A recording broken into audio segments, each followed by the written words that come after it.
Welcome to Cycle Lesson 3. If you have not seen Lesson 2 and Lesson 1, kindly go and rewatch it so you will understand the basics of your menstrual cycle. Kindly subscribe to this channel because in here we are going to be learning so much about your menstrual cycle. So in today's video, we are going to be talking about the cycle range and types. Let's assume that your cycle is a shoe.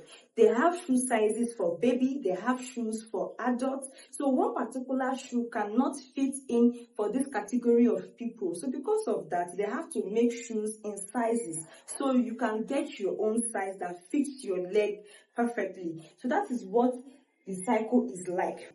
We have 21 the lowest and we have 35 the highest. If your cycle is anywhere below 21, it is considered abnormal or irregular.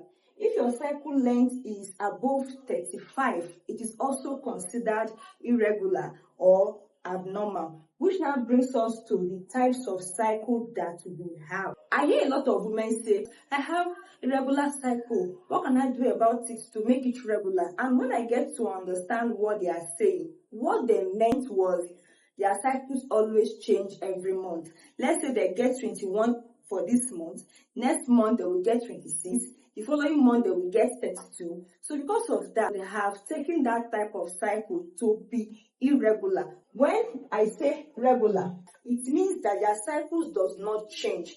It is always that particular cycle length. It doesn't go above 1 or above 2 cycles. She had at 26, 25 and 26. Her normal cycle length is 26. It doesn't go to 35. The women with this type of cycle, their cycles are always consistent and they can predict their ovulation week very easily. They don't need to even pay too much attention to their body simply because their cycle length is consistent. Which now brings us to the variant type of cycle.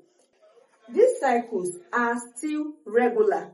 The only difference is they are inconsistent. You cannot predict the next cycle that you are going to have. You cannot even predict your ovulation week. You cannot even predict your fertile days because of the way it changes every month.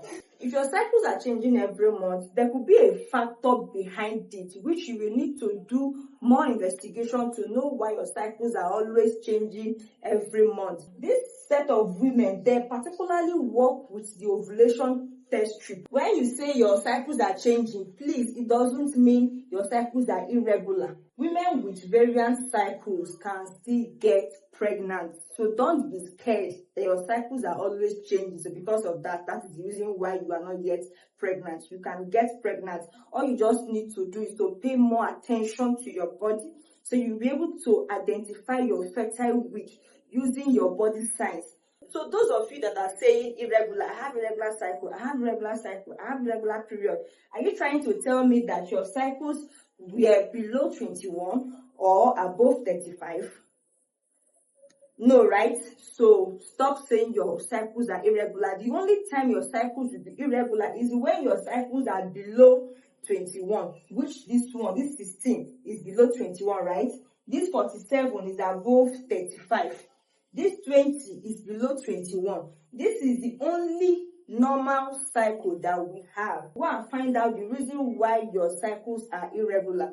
And also, women with this type of cycle need to pay double, triple attention to their body for them to be able to know when they are in their fertile phase. That is, if they are ovulating. When your cycles are around 21 to 24, it is considered to be a short cycle.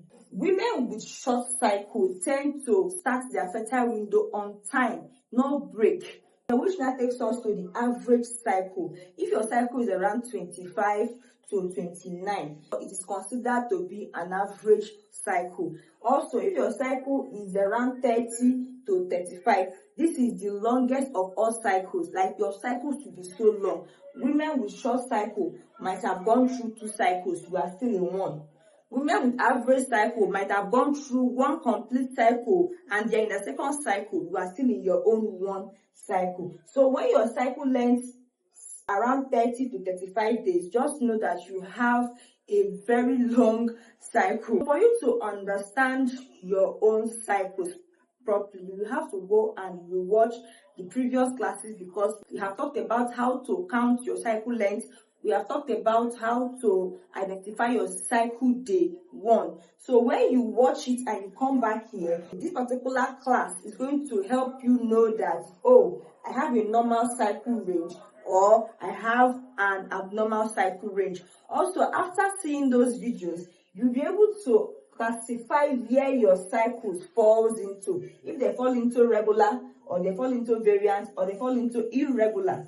Also, those classes is going to help you know where you fall into, if you fall into the short cycles, the average cycle, and the long cycle, so you will know how to work with your cycles in line with your body. So if you find this video helpful, subscribe, also share to more women that you know, so that they will all have the same knowledge that we are spreading. See you in my next cycle class. Bye.